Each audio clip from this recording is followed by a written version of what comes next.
మా ఆకలి తీర్చింది, మాకు అండగా నిలబడింది. ఎప్పటికైనా మా కష్టాలు తీర్చేది కూడా ఇదే. ప్రాణం పోయినా సరే దీన్ని మాత్రం వదిలిపెట్టను. బావుంది. ఇక్కడ నీకు ఏం తక్కువైందని బలవంతంగా తాళి కట్టాడు అని చిరంజీవి నాన్న మాటలు అనడమే కాని మారు మాట్లాడకుండా ఇంటికొచ్చి చేరిపోయావు. మా బావగారి దగ్గర మంచి మార్కులే సంపాదించావు. ఎప్పుడన్నా ఏదైనా అంటే మా వదిన నిన్నే వెనకేసుకొస్తుంటుంది. ఇంతగా నిన్ను మా వాళ్ళు చూసుకుంటుంటే నువ్వు పోయి ఈ ఆటో తోలి మా ఇంటి పరువు వీధుల్లో తిప్పాలనుకుంటున్నావా? చూడండి, నేను ఆటో తోలేది ఏదో సంపాదించాలని కాదు. ఇది మా అన్నయ్య జ్ఞాపకం. మాతోనే ఉండాలనుకున్నాం, ఉంచుకున్నాం. ఉంచుకోవడం వేరు, ఊరంతా తిప్పడం వేరు. ఇప్పుడు మీకేంటి నష్టం? నాకేం నష్టం లేదు. నలుగురిలో పరువు పోయేది ఎవరిది? మా బావగారిదే కదా.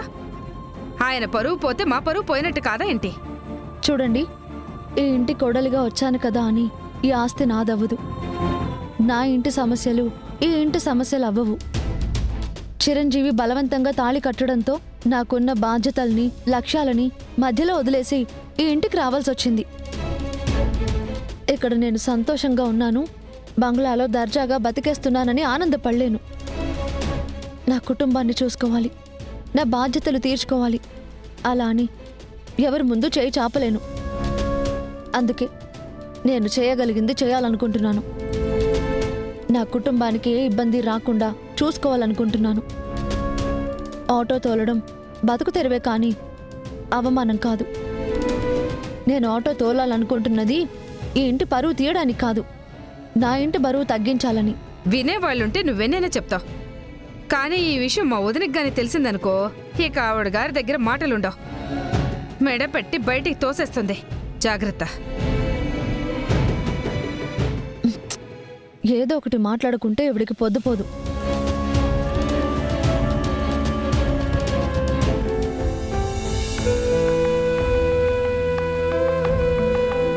అన్నయ్య, అప్పులు తీర్చాలి, చెల్లి కాలేజ్ ఫీజు కట్టాలి.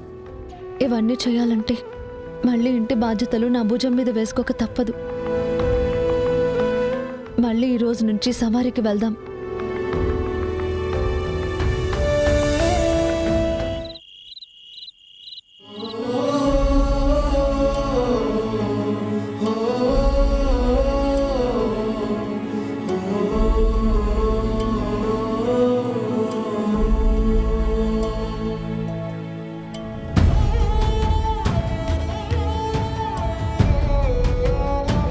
ఏదో బాగా చదివే స్టూడెంట్ కదా అని మేము కూడా ఫీజుకి ఇబ్బంది పెట్టకుండా పరీక్షలు రాయనిచ్చాం. ఫైనల్ సెమిస్టర్ ఉంది. ఆ సెమిస్టర్కి ఎట్టి పరిస్థితుల్లోనూ మీరు ఫీజు అమౌంట్ క్లియర్ చేయాలి, లేదంటే ఎగ్జామ్స్ రాయనివ్వడం కుదరదు. నేను సెమిస్టర్లో కాలేజ్ టాపర్ అయ్యాను తెలుసా? మీరు ఫీజు అమౌంట్ క్లియర్ చేయాలి, ఎగ్జామ్స్ రాయనివ్వడం కుదరదు.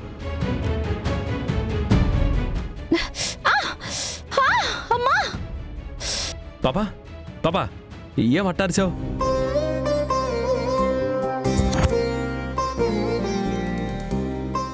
ఏం బాబా ఏం చేస్తా ఉండవు నువ్వు?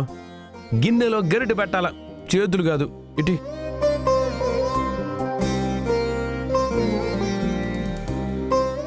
ఏమట మిటకరేం చూస్తా ఉండవు? వంటగదిలో ఉండేటప్పుడు జాగ్రత్తగా ఉండపల్లే. చేయి చూడు ఎట్ట కాలిపోయి ఉండదు.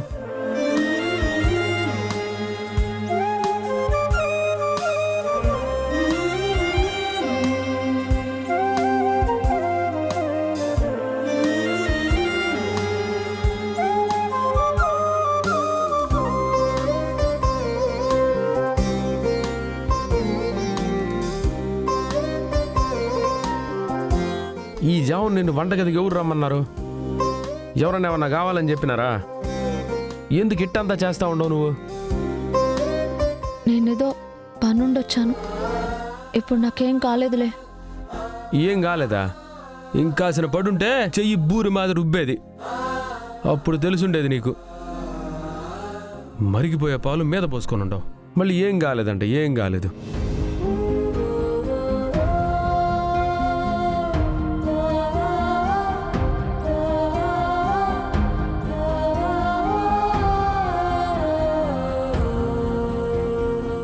ఏం ఆలోచిస్తూ ఉండవో ఏమో. ఏం అర్థం కాకుండా ఉండదే. మీ ఇంట్లో వాళ్ళకి బాధలున్నాయి కాదని ఎవరు అన్నారు? పాపా నీకెంత కావాలో చెప్పు లెక్క, మా అత్తని అడిగి నేను ఇస్తాను. లేదంటే మా నాయన నువ్వే అడుగు.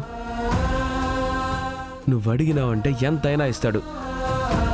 తీసుకుపోయి నీ బాధలన్నీ తీర్చుకో. అంతేగాని ఇట్టంతా చేయబాక. ఆలోచనలు మనిషిని చంపేస్తాయి. పోయి పడుకో, చేసిన చాలు.